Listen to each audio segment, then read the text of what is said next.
Everybody right now at this point is trying to get summer ready, right? But most people are going to go about it in all the wrong ways. So what's the first thing that you tell somebody who wants to lose weight sustainably without wrecking their metabolism or destroying their relationship with food?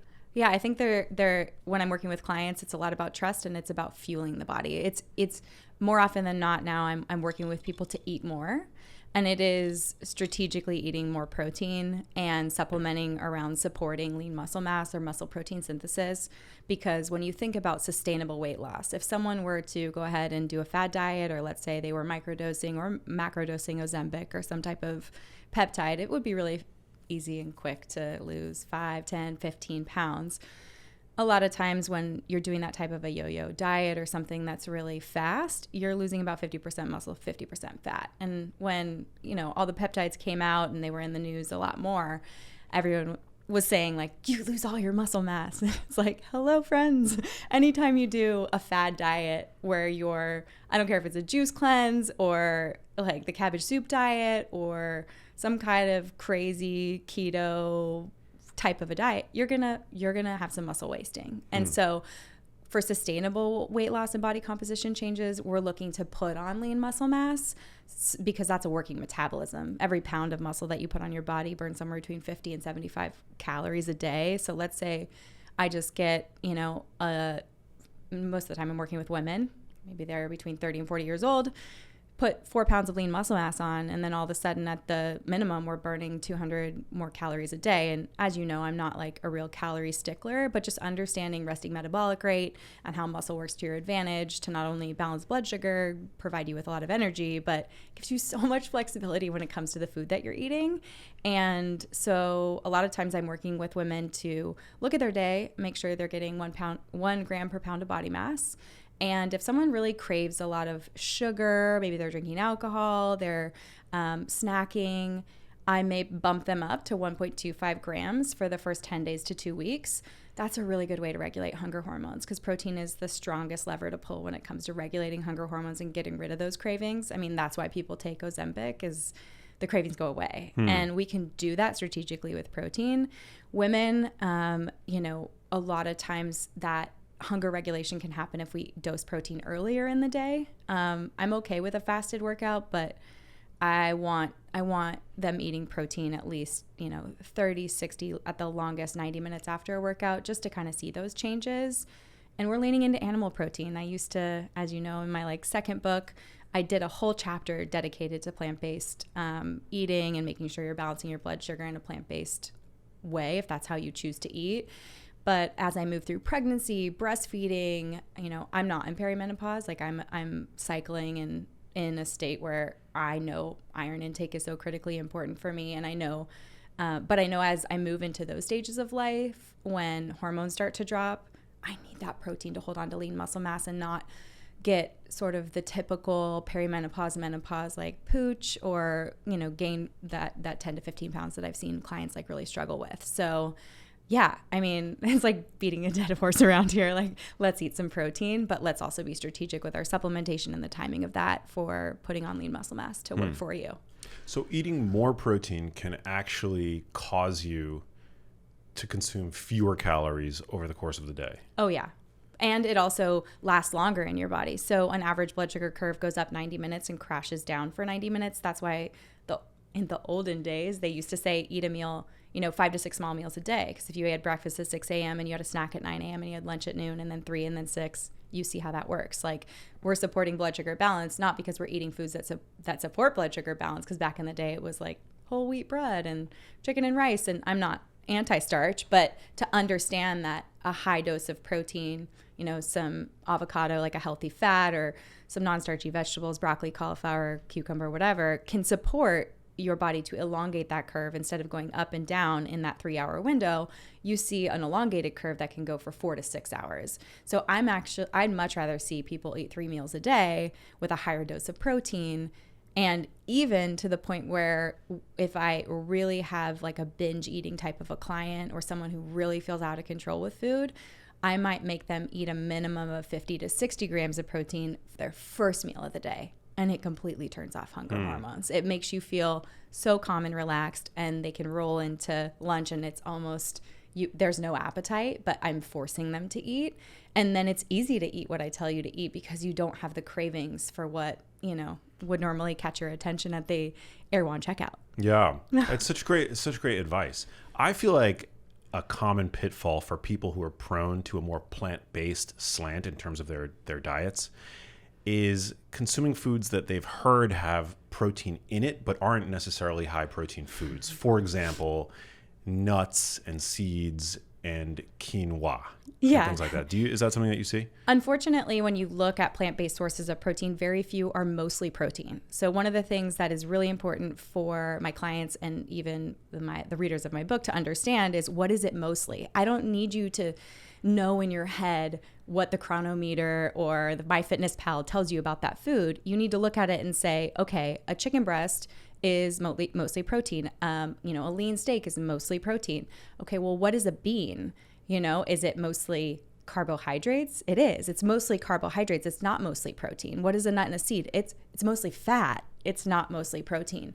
And so unfortunately, they're just, the protein sources when it comes to plant-based foods, they're not ever mostly protein unless you're using a plant-based protein powder, and that is an isolate. That's strictly a protein powder. I would say the most promising plant-based protein would be the chocho bean or the lupini bean. It's a ketogenic bean that's high in fiber, and it's actually mostly fiber, but it is really high in protein. So it's not going to affect blood sugar. It's lectin-free. It's a complete protein. And, in South America, they put it in ceviche. It's like a white, meaty bean. So easy to digest. It mostly is like soaked prior to processing. So even if you're like going to eat it as a bean, Brahmi makes a fermented lupini bean, just like little pack. It's kind of like a marinated pack with an Italian dressing on it, or like a citrus type of flavor or whatever. That is a great snack, but still, even that, like you're having that, and the protein amount is 8 grams.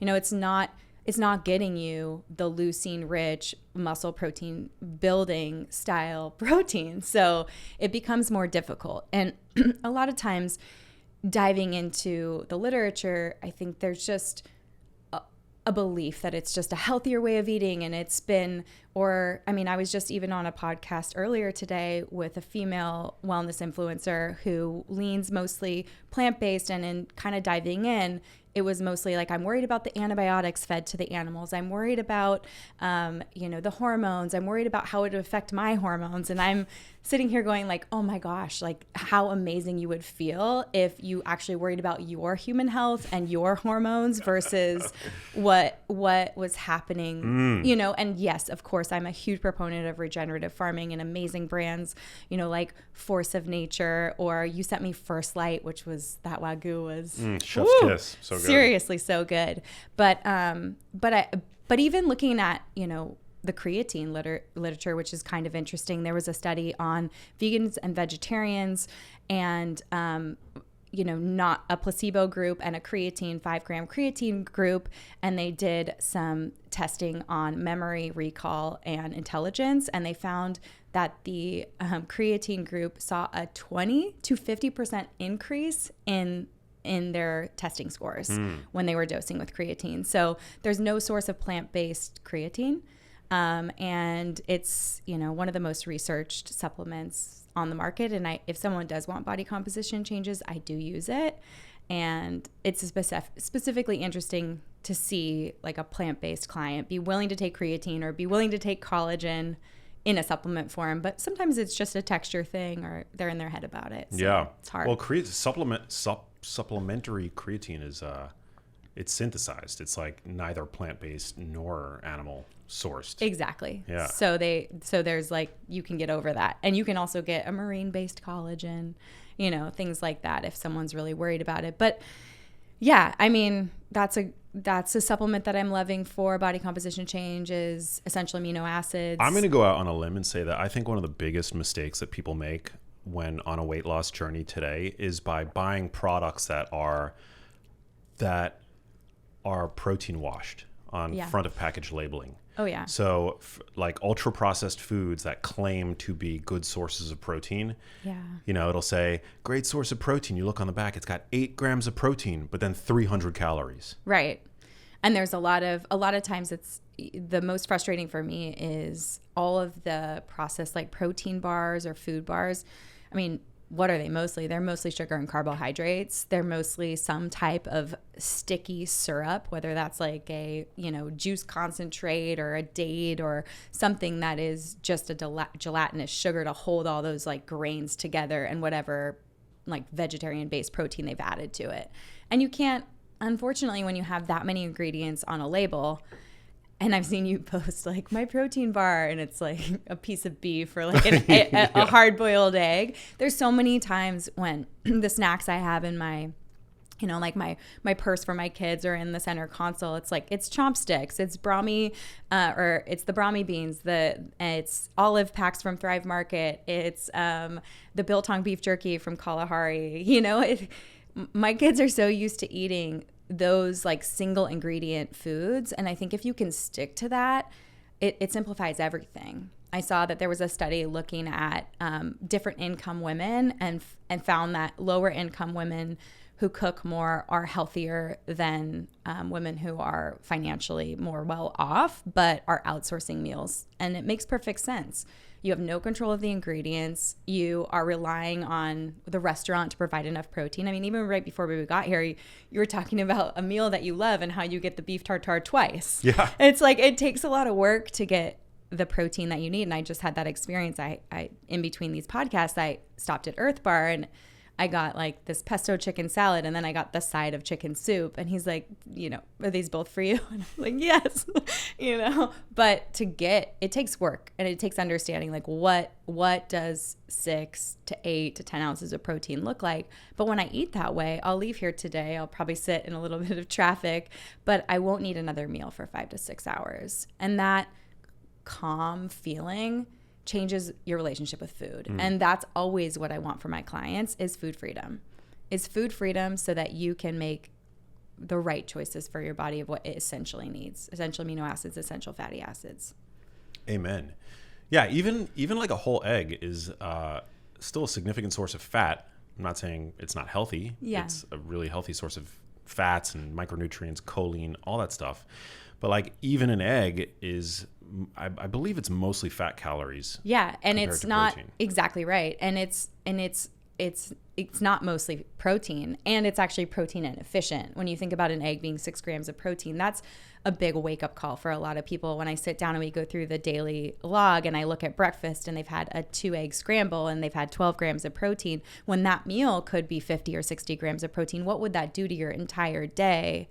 Especially the choices you're making the rest of the day, but how can we be a little bit more efficient? And when you think of like grass-fed beef or fish, or even like a poultry, like a chicken or something, the density of protein per ounce is so much higher.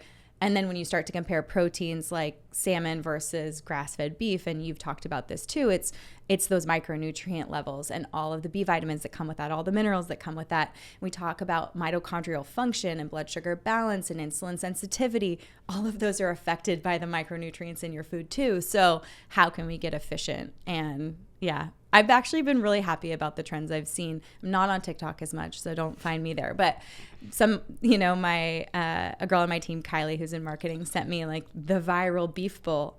And it's basically like a ground beef bowl with cottage cheese. And you're like, all right, 2 like solid sources of protein. I'm into it. And they add some sweet potato and some avocado to it. And some people are doing like hot honey, their variation. But mostly I'm just looking at that going, this is teaching the younger generations that they should be prioritizing this protein and I think if we were to beef bowl a Genius Life bowl, it'd probably be blueberries, beef. Hell yeah. No, I love that. That's such a shift.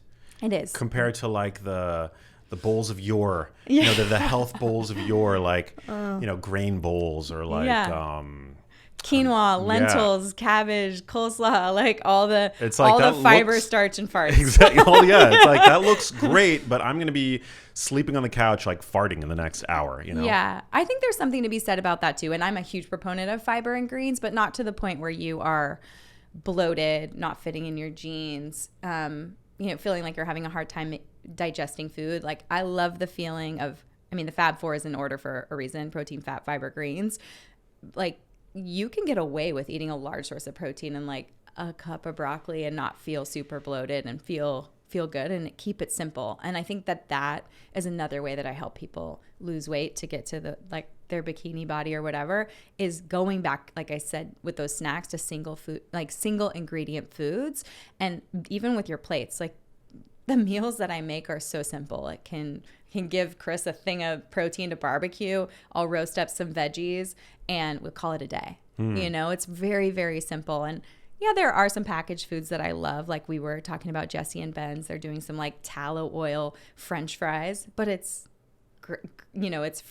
potatoes, tallow, and sea salt. Yeah. And I'm like, that makes my life easier. And my kids don't have to eat French fries out, but we feel like it's fun. And we throw some, a burger patty on the plate with some avocado and some Primal Kitchen ketchup. And they're like, this is the best thing ever, Mom. This is so interesting. Like, because French fries, when most people picture French fries, they're like the archetypal junk food, right? Sure. But French fries can be completely healthy. Yeah. Right? Like a potato is actually a fairly nutrient dense food. It's very satiating. Yeah. Naturally. It's a great source of potassium. It's a good source of fiber. It's the problem is when you're getting French fries in the restaurant setting, as most people do, it's like they're getting potatoes that have been fried in oil that's been sitting in the fryer for hours, if not days. Yeah. And actually, a lot of times they're double fried. So they're fried first at the facility and then sent to the restaurant. So like, I was so excited that Steak and Shake was like moving towards tallow fries. I like even reshared their Instagram. I was like, this is a great step in the right direction. Like, let's start to pull some seed oils out so we can all enjoy eating out again, But when you pull back the curtain, the biggest purveyor of frozen French fries does like a pre-fry and then uses like caking agents and all kinds of stuff. And the fries that they're getting are, yes, being fried in tallow, but they were pre-fried. They're pre-fried. And so when you think about something being pre-fried and then sitting, I mean, thankfully they're frozen, so that oxidation isn't happening. But that double fry is like double oxidation. Yeah, but if you're talking about fries that you make in your own house with a chemically stable oil, I mean, my preference would be like I don't know if you feel differently, but I would probably choose like an avocado oil. Oh yeah.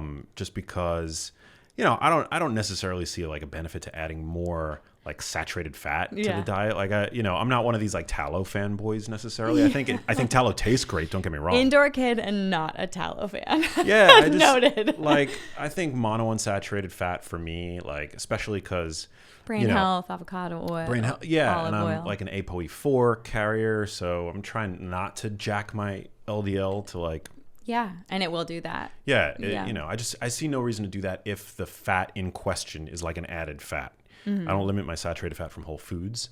But yeah, like when making French fries at home in whatever fat you use, provided it's not one of these chemically prone to oxidation, refined, bleached, and deodorized, ultra processed oils. I mean, a French fry could be a perfectly healthy side dish. Yeah, and actually, if you've ever made homemade French fries, to really get them to work, you've seen like In-N-Out where they like push it through the fry cutter. It's basically like a potato, and they push it through the fry cutter, and you have all the cut fries into little sticks. And I do that at home. Like prior to Jesse and Ben's, I would do that at home. Cut up these fries, and then you soak them in water to pull some of the starch out, and then dry them completely, and then put your avocado oil, your salt, and you roast them. And then you have to like flip them a lot. And they've done the pre-work on that.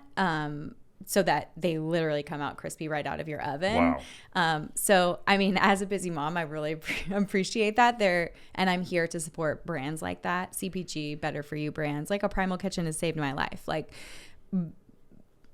my avocado oil mayonnaise and sugar-free ketchup. And I mean, my kids will eat pretty much anything with ketchup. So whether it's like salmon or even like any kind of white fish, they're willing to try and eat it all with a little bit of Primal Ketchup. Yeah. And I'm like, I guess this is condiment of choice, but. Well, I think that's where consumers, where listeners of this podcast, like everybody has a say when it comes to, and can actually make an impact when it comes to making America healthy again. Yeah. Truly. Like this is not something that's going to come from the top down. Yeah. Like this is a bottom up. This should be a bottom up movement. And I think by voting with your money, provided you can afford it comfortably, of course, for brands that are doing things better, eating in restaurants that are, swapping out the, the crappy low quality oils for better oils. I think that's all, it's not like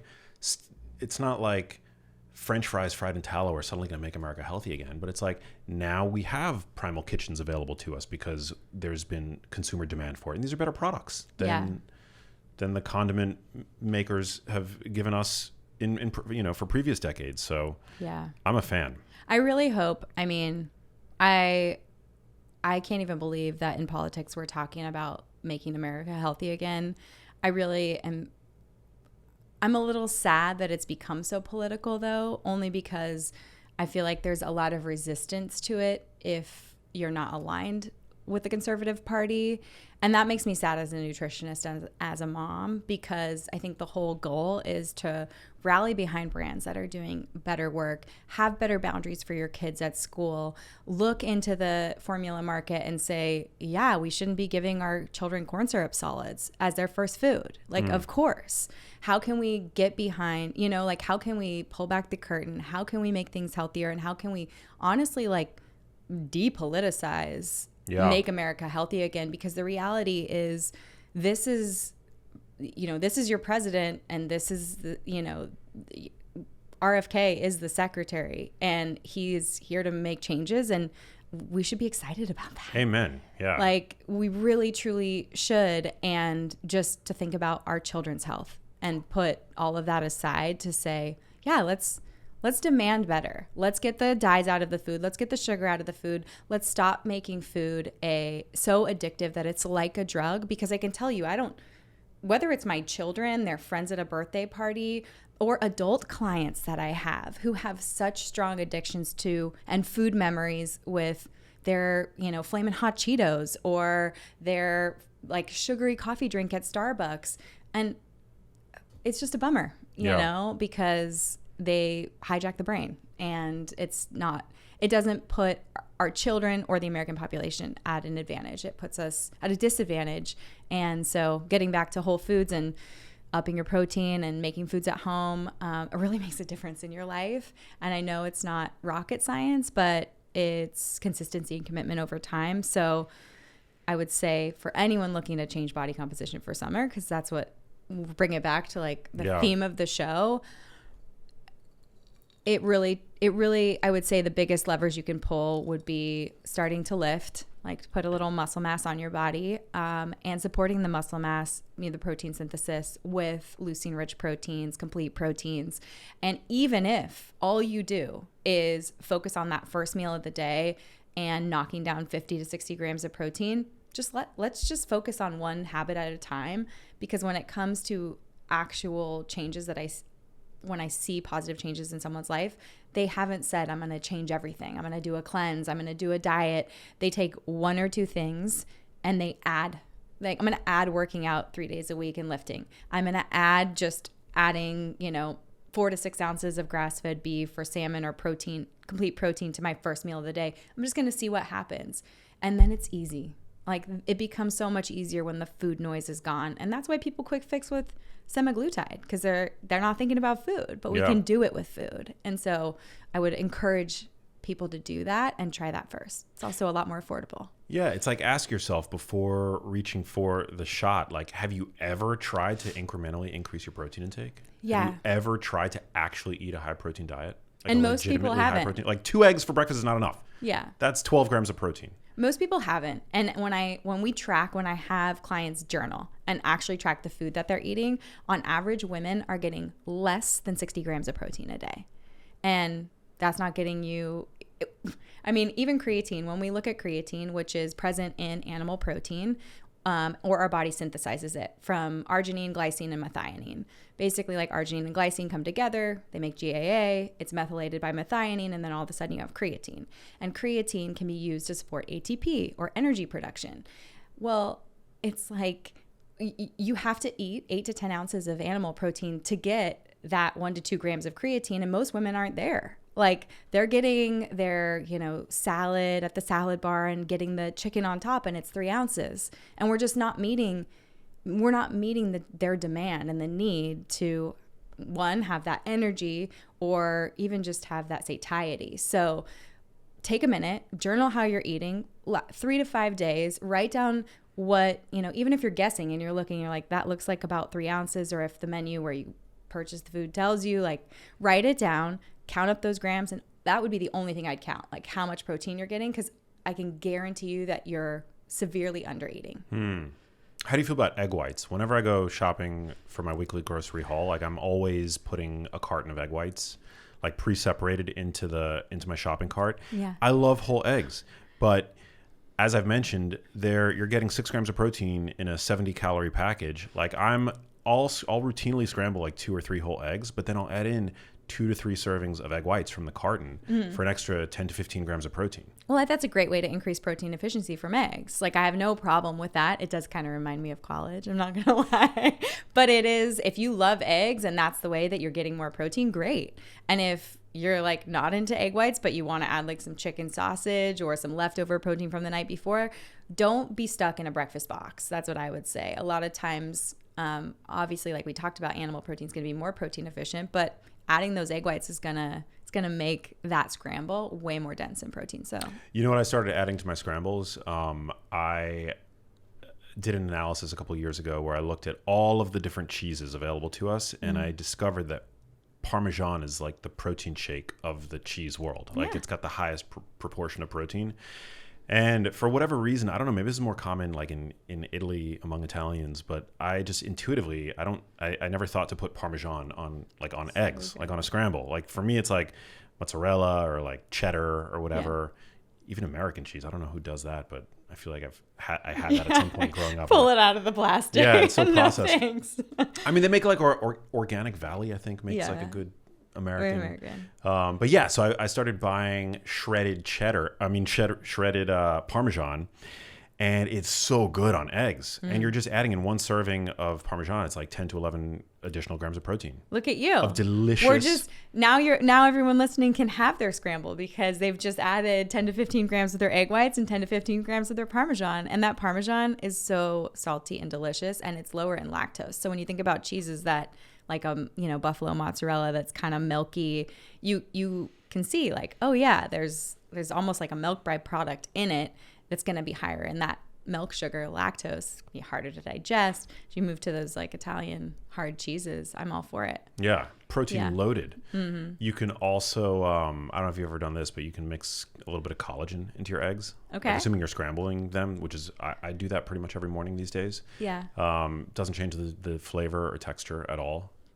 Never done it, but yeah, it's good. I mean, it dissolves pretty well in most anything. It seems like hot cup of coffee, hot eggs. That makes sense. Exactly.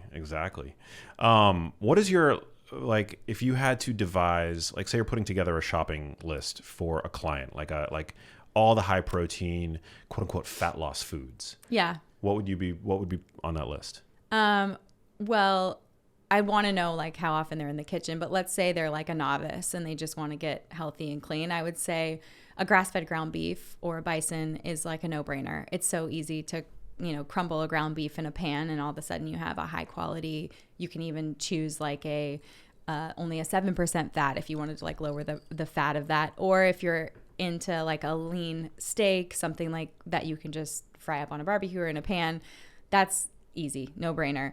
I like wild caught salmon. I think it's so easy to keep in a freezer. You don't have to worry about it going bad. It also defrosts so quickly and it cooks so quickly. So it can defrost in less than 20 minutes and cook in like 12 minutes in the oven.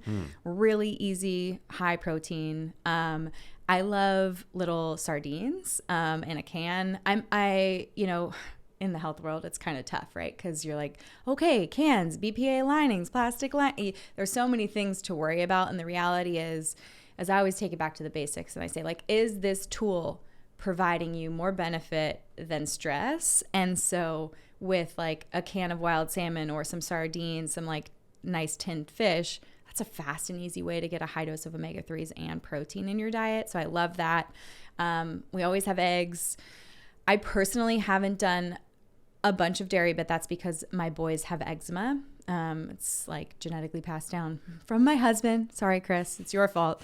But whenever I would eat dairy, and I breastfeed my kids I've been lucky, thank goodness, for like 18 to 24 months.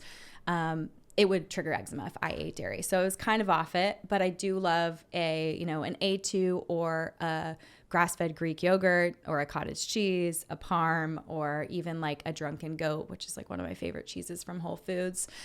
So looking for those easy protein sources, and then also the easy protein on the go, which we talked about. Maybe you're doing a hard-boiled egg. Maybe you're doing like a biltong beef jerky or a chomp stick or something like that. Have that stuff accessible, because I will say, like, I'll do 2 pounds of ground beef in the pan, and then I'll just put it in my refrigerator and reheat it. We have a steam oven, but if you have a microwave or whatever, like, reheat it real quick, and then you have a good source of protein. Chicken, it kind of depends on the person. I do love chicken thighs. They're a good source of iron, and I don't mind the fat personally. So, and they're quicker to cook for most people. So good protein sources. Fat, you have to have a good source of olive oil in your kitchen. You want to purchase whole food fats that also come with a great source of fiber, like avocado is a good example. But I realize those are a little pricier. It depends on where you are in the country. California, we're lucky to have like great avocado farms. And again, I'll have like olives. And then we have a lot of nuts in our pantry, but I tend to like forget to bring them out or like serve them. But I love a Marcona almond or like a pistachio. I have a little like wood nut bowl that occasionally I'll pop out with, like, my kids are running around to the kitchen like, where's food, Mom? So if someone's trying to get started, I go protein, fat, fiber, green. So think of your protein sources, think of your healthy fat sources, ones that you can cook with. I do have tallow and coconut oil in my fridge, but if someone's just getting started, I think you can do everything with avocado or olive oil pretty easily. And they are. I also think it's smart to limit oil. Like, I know. To limit, like, there's no necessity for added fats. Like, you can get all the fat that you need, you can get from Whole Foods. Right. And it is harder for people to cook without a healthy fat. It's not going to give you that mouthfeel, like a roasted broccoli with a little bit of olive oil. But a great, like, practical tip for that is that you can blanch your broccoli, which is like either a light boil or even a steam, and you give it that steam, and then you hit it with just like a tablespoon of fat at the end and a little bit of garlic or salt to coat the broccoli. When you need to roast broccoli and you don't, I have a steam oven. I inherited it from the person who owned my house before me. I'm so very grateful that I didn't know what it was until I got our house. And now I recommend it to everyone because it like releases steam inside the oven. So it'll go steam until it hits 210 degrees. And then once it hits 210 degrees, the steam dissipates and it moves over to a convection oven. So it does all the steaming early. You can cook fish, you can cook roasted veggies. It steams to cook it, and then you don't have to worry about being heavy-handed with your oil to create that like beautiful roasted consistency. It's the best ever. So recommend that. Just a little light steamer blanch and then an oil toss for the taste, but then you don't have to worry about it as much.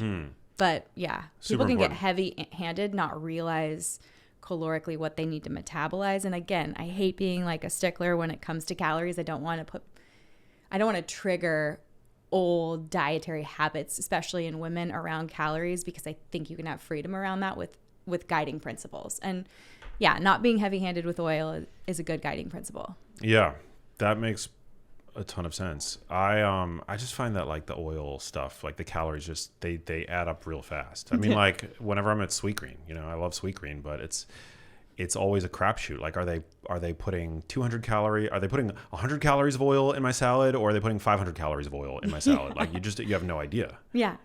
Light, medium, or heavy. Yeah.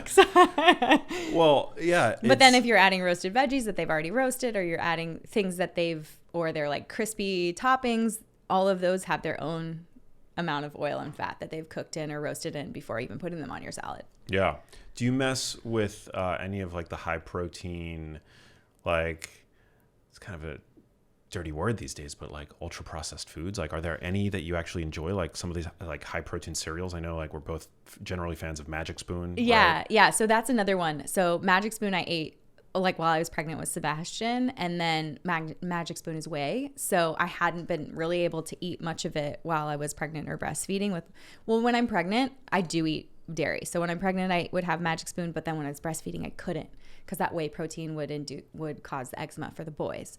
But once I was done breastfeeding, I would bring it back. So I love Magic Spoon. I love these protein shakes by Pioneer Pastures, which is an A2 protein shake. It's going to literally crush. It's going to take down all the insurers, all the packaged protein shakes. It's 30 grams of protein. It's A2 milk. These cows are A2. They produce A2 milk. They are pasture raised, regenerative, and they ultra process it. So they're pulling out lactose and the sugars and the fats, and what they're left with is a high concentration of protein. So if you were to think about like a glass of milk, and if you pull the fat cap and then you pull the sugar out, then all of a sudden, you know, your glass of milk is only really left with protein, and the shake is about, you know, I don't know, that high, and it's 30 grams of protein with just like vanilla or cacao and a little bit of monk fruit, and it's solid. And I use it a lot if it's at Target, but I'll have clients get it if there's resistance. Like sometimes there's some resistance. Like, I can't do it. You're asking me to eat too much protein. So I'm always looking for easy ways to get them amino acids, whether that's taking an amino acid supplement, an essential amino acid supplement, using something like a Pioneer's Pasture chocolate milkshake, and the vanilla. I mean, it tastes, I'm sure if you put it in like a Ninja Creamy, it would be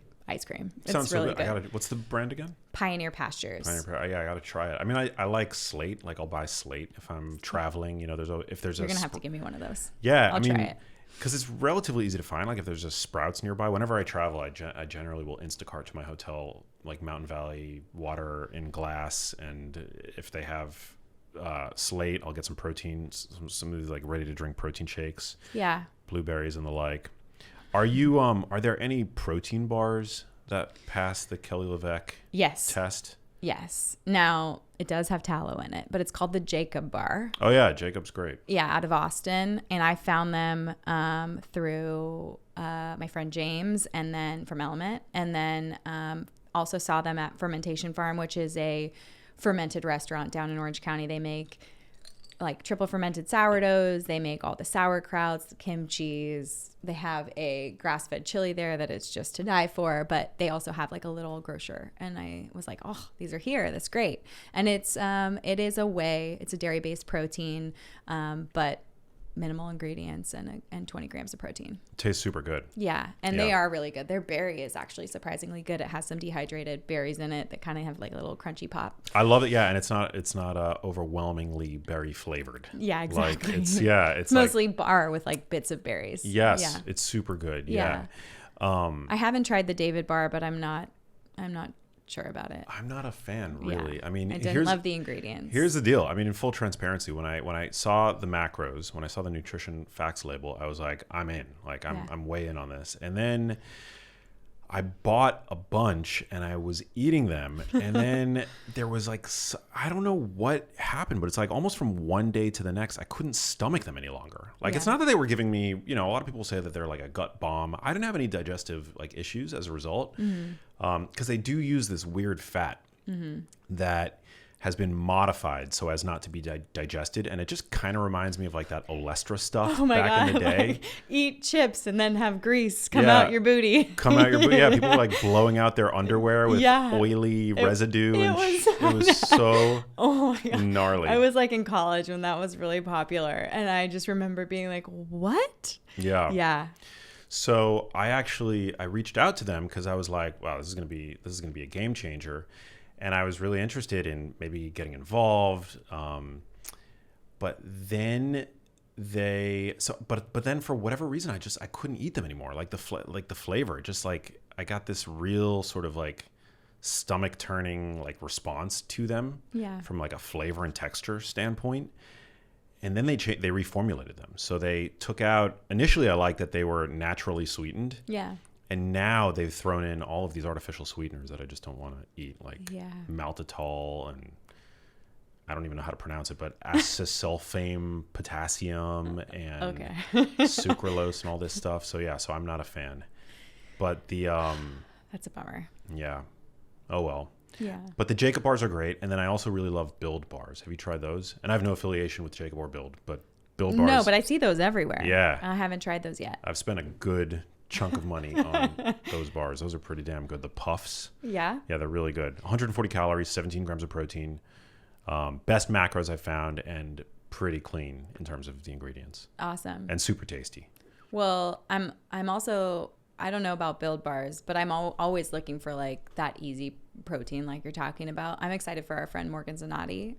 She used to be involved with Primal Kitchen. She's coming out with a whey. It's sparkling, basically like think Spindrift, but with clear whey. Whoa. It's going to be 12 grams of protein per can, and I got to try them. There's like a creamsicle flavor. There's like a squirt grapefruity flavor. It's going to be bomb. Damn. Yeah. So I think there's always a little place for some of these types of things or better for you brands. And it is that kind of that toss up where you're like, how do I hit my goals or have fun or still feel like, ooh, this is, yeah, like I'm not boring and living in caveman times and only eating like liver and whatever, but yeah, to have stuff like that is pretty cool. I will say this isn't a health product, but there's a really good ice cream, and I've no affiliation, but it's a little place called Vetter's in San Clemente, California. And they make coconut milk date ice cream with the purest ingredients. It barely has a blip on my CGM, and they're going nationwide at Sprouts. I just saw that and the woman's husband either was I can't remember if it was ALS or Parkinson's, but it came like this. He just like always loved sweets, and it came out of her like love of him and her children. And yeah, so I'm like really proud of them. Just like a fan from afar. Yeah. I love that. Vetter's. So check them out at Sprouts. I can't wait. I love, one of the things that I love about like all of these better for you mom and pop CPG products is that there's always like a story on the back. Yeah. It was even memed at some point. Whenever I think about it, it just makes me laugh. It's like, we started this small family after years and years of IVF, and all of a sudden one day our son started shitting blood, so we decided to create these healthier for you tortilla chips. Yeah. Well, I was thinking of the Garza family of CHA, because you're like, you're growing up in a Mexican family and you're having like the flour tortillas, and all of a sudden you have celiac disease. That's gonna throw a wrench in the Sunday dinners, But I love it. I love anybody with a dream that yeah, straps on, picks themselves up by their bootstraps and births a product in the world. It can be so difficult to do, but I mean that's from whence we get products like Siete and Poppy and all these companies like Hue chocolate bars and Primal Kitchen. Yeah, it's such a great time. It is a great time. Yeah. I think it is good for entrepreneurs too, and I love and we both like have made small investments in CPG companies and like champion their success.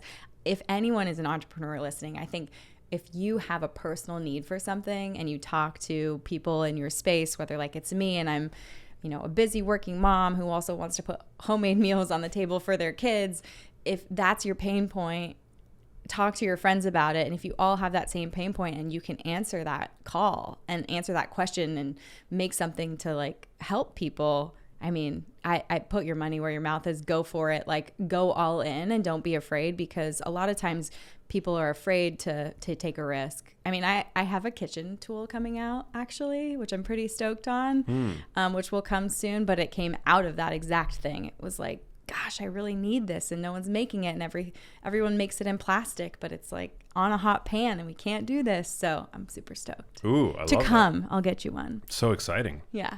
Let's talk about intermittent fasting, which is something that often comes up when people initiate a weight loss strategy. Would you say intermittent fasting is a tool or a trap? Gosh, I mean, it totally depends on the people. I feel like for men, there's so much more flexibility to intermittent fast, and to see insulin and glucose levels go down and inflammatory markers go down. And maybe if it's intermittent, and then it's probably like a shortened feeding window. What I worry about with women, and I used to use it a little bit more, if someone's in menopause, has gone through menopause, and we're not going to impact cycling, then I think it can be a tool. I actually do. And sometimes just even like shrinking the window, but in the daylight hours can be really beneficial. I really would rather people intermittent fast by not eating late at night and finishing their last meal of the day at say 5 p.m. and not eating again until the next morning, than pushing it until 2 o'clock. Because we do see that women are very sensitive to intermittent fasting earlier in the day. They can have hypoglycemic episodes where their blood sugar drops. And then what happens is your adrenals kick in, and our adrenals kick in, they produce adrenaline and cortisol. And what people don't realize is then, your stored glucose is broken down. It's, glycogen is broken down into glucose, and you see a spike in blood sugar and then a crash. And what can impact mood. It can impact focus, cognitive abilities. And the reality is I could just, if you really wanted to kind of stay balanced, I could put you on a modified high protein, lower carb breakfast and get that same sort of focus, or a better focus, without the spikes and crashes. So I'm a little sensitive to that, because when we blow out our adrenals, or we're taxing our adrenals all the time, then what takes a hit is like your thyroid will start to fail, and then we have a bigger problem. Sex hormones are impacted. You'll see, if someone has that dysregulation of blood sugar, or high insulin levels from over caffeinating or under eating, and then rolling into their first meal and having a high carbohydrate meal, it's kind of just the roller coaster is just going to happen all day. High levels of glucose, high levels of insulin. You're going to see high levels of androgens and testosterone. You're going to see estrogen excess. You're going to see weight gain. And then the knee-jerk response is, well, then I guess I need to just like really restrict calories. We're just not our best selves, especially women, when we're fasting. Like, I think we're meant to be feminine and soft, and yes, you want to be strong, but you also just want to be fueled so you can show up in this world and be a bright light and do big things and show up for your family if that's what you're doing, show up for your work, show up for your friends. Like, I personally can't do it in a fasted state. I would be doing it in an adrenaline fueled caffeine state. And I know I can do that, but eventually you start to see your thyroid really take a hit, and then you're working to fix that, and that's sometimes years, which is hard. Yeah, that makes a ton of sense. I'm not into like rules, like these rules that people feel that they need to live or die by. I mean, I think it can be great to implement guardrails. Yeah. Right? Yeah.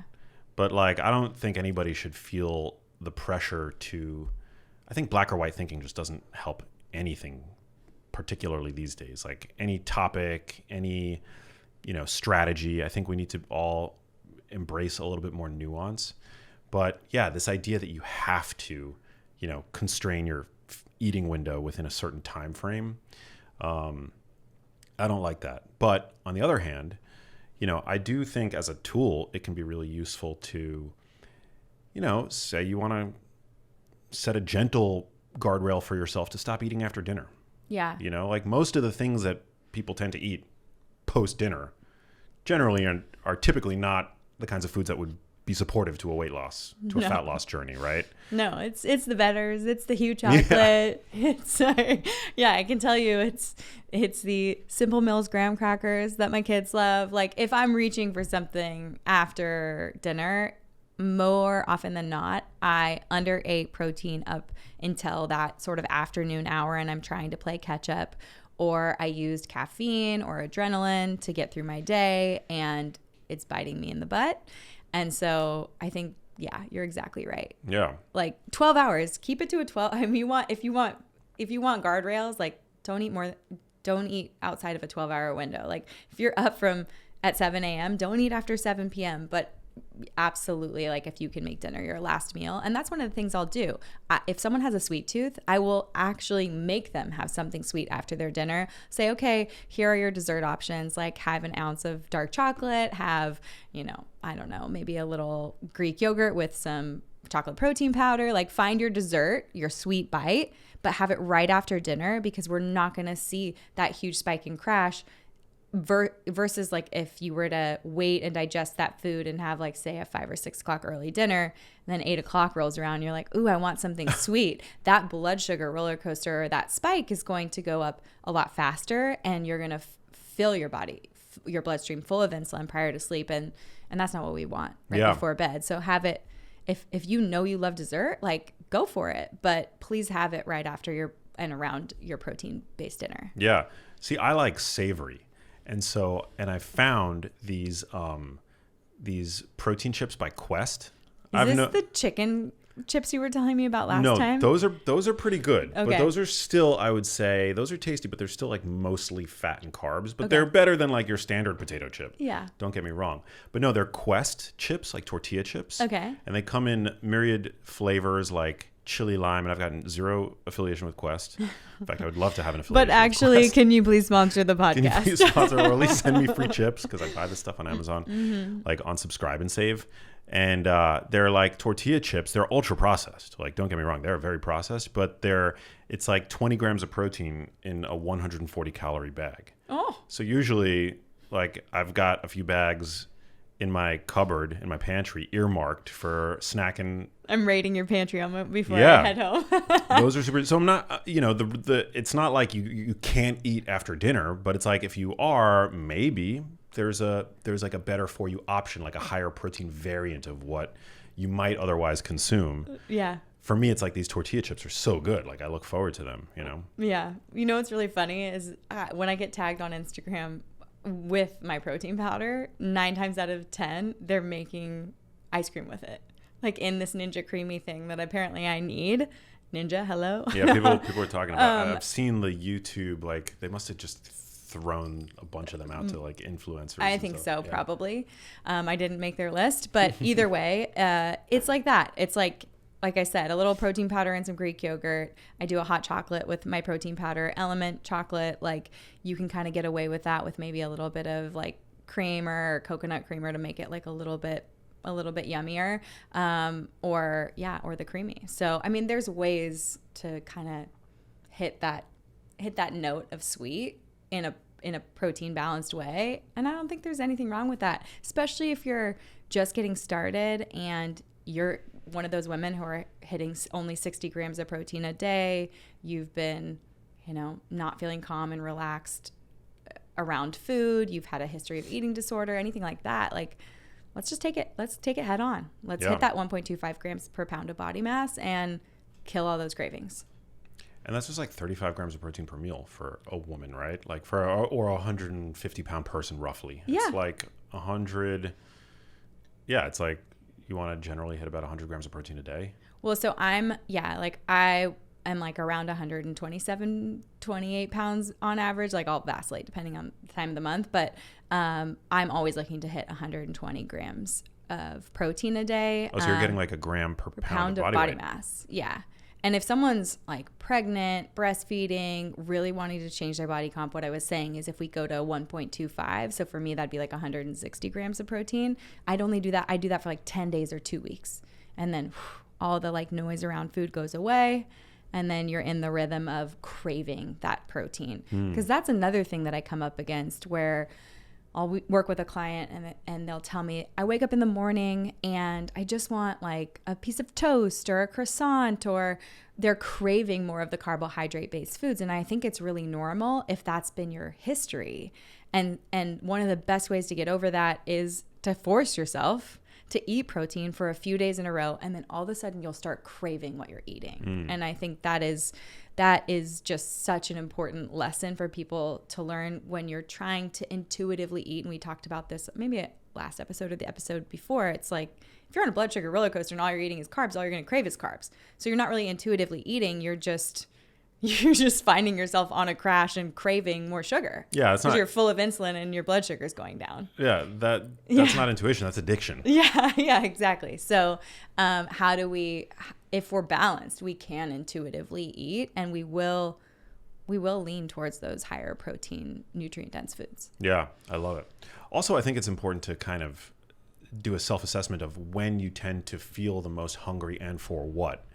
Like, sometimes I feel like it's way easier for me to regulate what I'm eating in the morning because I'm really not that hungry when I wake up. And this is gonna be different for everybody, by the way. But like, my cortisol is elevated thanks to that diurnal rhythm, and cortisol helps to liberate fuels and stuff. So I'm generally like, I feel pretty good over the course of the day. I mean, I want to get my protein relatively soon after I wake up because I know that pumps the brakes on muscle protein breakdown.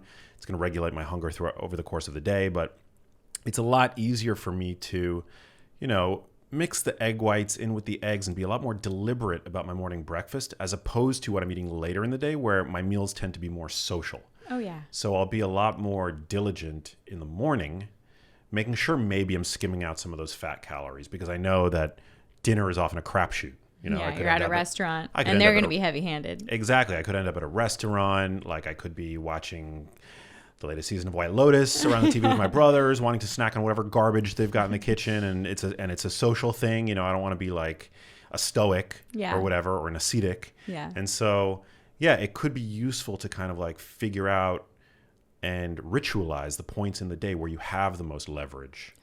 It's a great tip. And that's honestly why that 50 to 60 grams of protein in the morning is really that like, it really is that push for people to get those nutrients in early. And then it's that same feeling when they've had that protein in the morning, when they get to lunch, they're able to make a decision for themselves that isn't emotional and isn't out of a blood sugar crash and a need for sugar or something like that.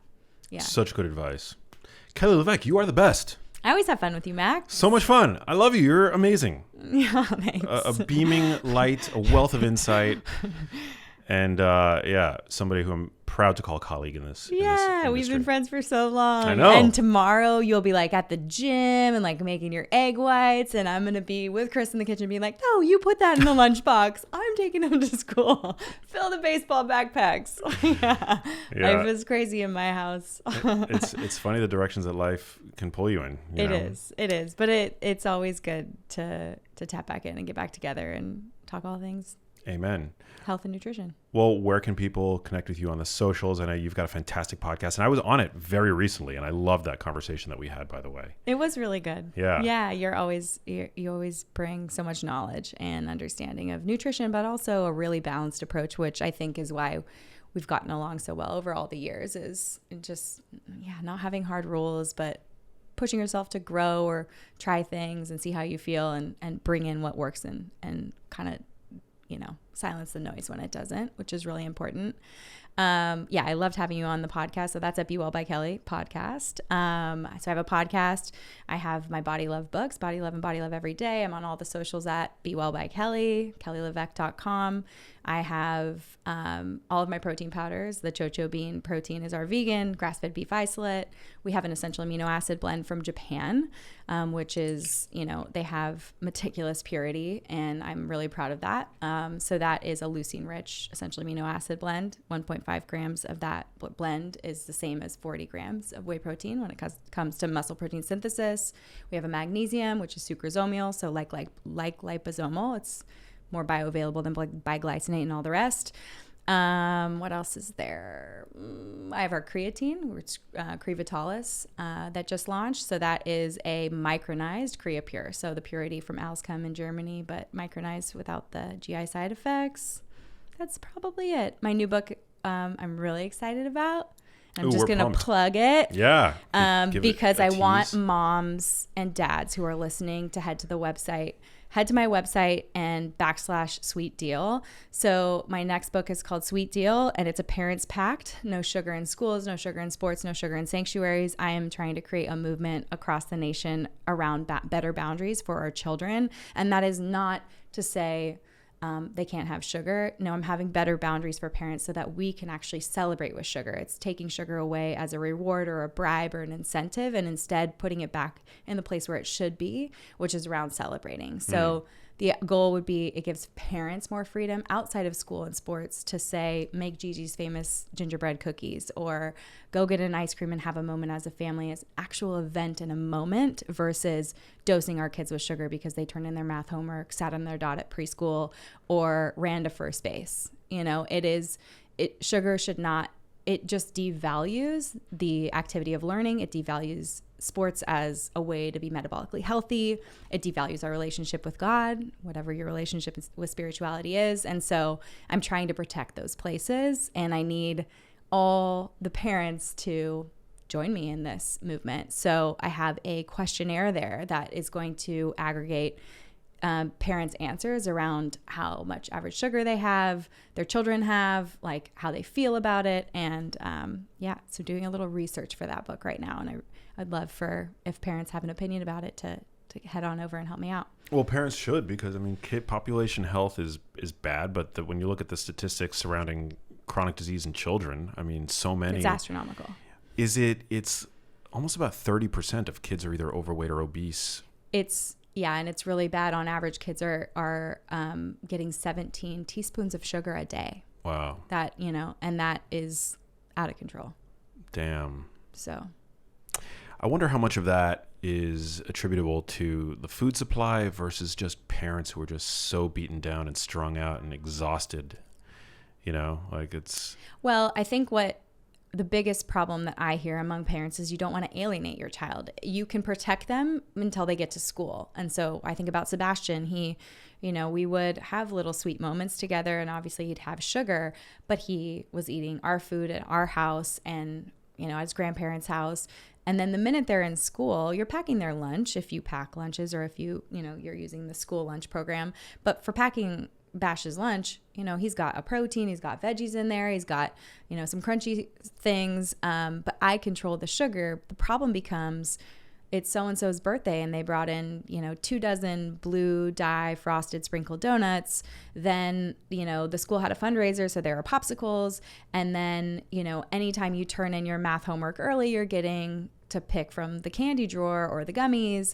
And then you go to baseball practice or the game, and those the bags on average contain liquid sugar in the form of juice or a Gatorade. Then they're given a crunchy snack like a chip or something, which is lower in sugar, but then a granola bar or some type of mini muffin. And when you add up the sugar, even just between the liquid sugar and the processed sugar, those bags average 20 to 30 grams of sugar. And if a child has 12 games over a season and they play, let's say they play 3 seasons instead of 4 of a year, that's 1,000 grams of added sugar just from playing sports that they didn't need in their diet. And most of the time, and again, I'm not a calorie person, but these kids' activity levels aren't warranting the amount of caloric intake and sugar intake they're getting at the end of these sports games. They're burning 150 to 200 calories at the most during these games. They are not running the whole time. They're sitting on the bench, they're running to first base. If they play soccer, there's a few plays that happen, but it started in the 80s as almost a way, when I was growing up, I remember my mom bringing oranges to our soccer game, but it started in the 80s as a way to give them a participation trophy. Yay, congratulations, you were here. Here's your treat after the game. But now it's just become part of culture. In reality, all these kids when they're little, I want to be a professional athlete. I'm going to be a professional football player. Great, fine. Cristiano Ronaldo is not ingesting sugar. That's not what he eats, and thankfully he has, he doesn't take big food money, but, 78% of the money that professional athletes get is from big food. And so you're talking about Coca-Cola, Gatorade, chip companies, cereal companies, and kids walk into the grocery store and they're like, oh, it's, Travis Kelce's cereal. Yeah. And you're like, first of all, I'm like, Taylor Swift's boyfriend, but it's just disheartening that even if they wanted to be that, the real professional athletes, they fuel themselves appropriately and they take care of their bodies and they're moving their bodies and they're doing it for the sport. They're not doing it for the reward. And I don't want to devalue any of that. I want my kids to love to learn, and I want them to learn what they love to learn about. And they're not going to be great at every subject, but I want to really get them excited about learning, because you look at us, we've built careers around continuing to learn and dig into research and be excited about it. You want children to love learning, not because they're given a treat for it, because that just totally devalues it. It's the same with dessert after dinner. If they can't have their dessert until they've eaten their dinner, and we talk about growing foods in our house all the time, but we're devaluing those growing foods when it's really a reward, incentive, or bribe-based situation. So Yeah, I'm probably the most fired up about this book than any of the books I've ever written in, and that is just because I feel like I can really make an impact in communities, even if it's a couple sports teams and it's moms on a chat that say like, "Hey, let's do sweet deal," and they're like, "Okay, that means we're not giving our kids sweets after every game, and we can have a team party at the end of the year, and there can be a sweet, but it's going to be for a celebration of the sport, not incentivizing them to play." Talk about fluoride at all?